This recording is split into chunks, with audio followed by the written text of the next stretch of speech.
Shrimad home remedies में आपका स्वागत है और हम आपको बताएंगे सनातन धर्म के अनुसार भिन्न भिन्न प्राणियों के शरीर।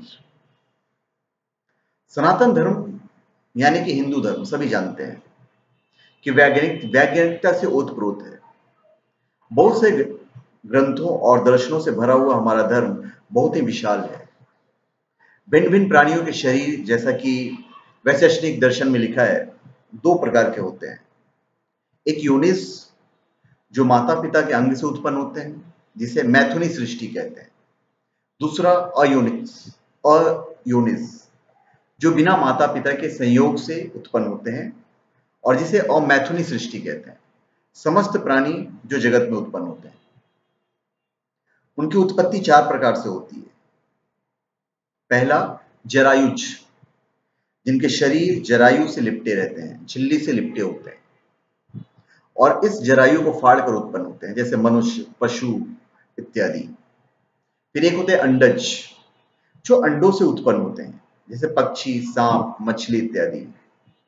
फिर स्वेदज, जो पसीने, सील आदि से उत्पन्न होते हैं।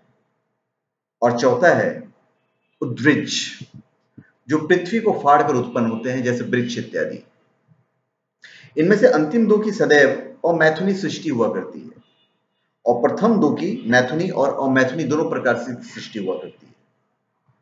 पृथ्वी पर सृष्टि के आरंभ में मनुष्यों की उत्पत्ति अमैथुनी सृष्टि से हुई थी, ना कि किसी एक व्यक्ति से अनेकों की उत्पत्ति।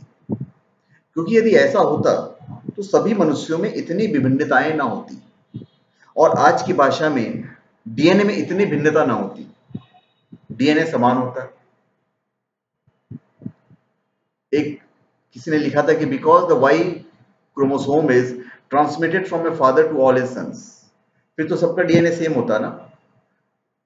इसलिए सृष्टि की शुरुआत में अनेक मनुष्यों की उत्पत्ति एक साथ हुई होगी। जब एक मनुष्य की उत्पत्ति अमैथुनी हो सकती है तो अनेक की क्यों नहीं हो सकती है? यह है वेद का सिद्धांत कि सृष्टि की आदि में एक साथ अनेक मनुष्यों की सृष्टि हुई, जिनसे आगे मैथुनी सृष्टि हुई। तथा मनुष्यों से पहले सभी पशु, पक्षी, वृक्ष, वनस्पति आदि पैदा हुए, क्योंकि ये एक सिद्धांत है कि जरूरत का सामान और जरूरत बाद में। जरूरत का सामान पहले चाहिए, जरूरत बाद में। यह प्रकृति का नियम है।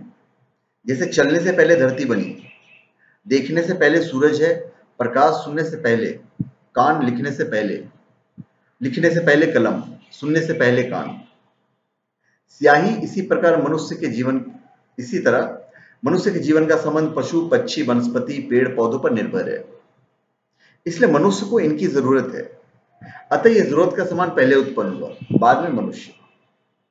फिर अमैथुनी सृष्टि। अमैथुनी सृष्टि को समझाने के लिए मैं आपको एक उदाहरण दे रहा हूं, सांचे का। जिस प्रकार खिलौने आदि बनाने वाला कारीगर पहले सांचा बनाता है और फिर उसी सांचे से अनेक खिलौने डाल लिया करता है, ठीक उसी प्रकार अमैथुनी सृष्टि सांचा बनाने की कार्य प्रणाली है। उसके बाद मैथुनी सृष्टि सांचे से खिलौने आदि ढालने का कार्यक्रम है। यह सर्वप्रथम सृष्टि त्रिविष्टप है, अर्थात तिब्बत में हुई है, जो कि पहले भारत में ही था। यह बात महर्षि दयानंद ने 18वीं सदी में बताई थी, जिस तक आज के वैज्ञानिक अब जाकर पहुंचे हैं।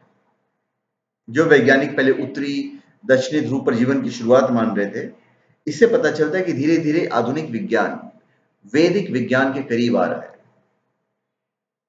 सत्य सनातन वैदिक धर्म की जय। धन्यवाद।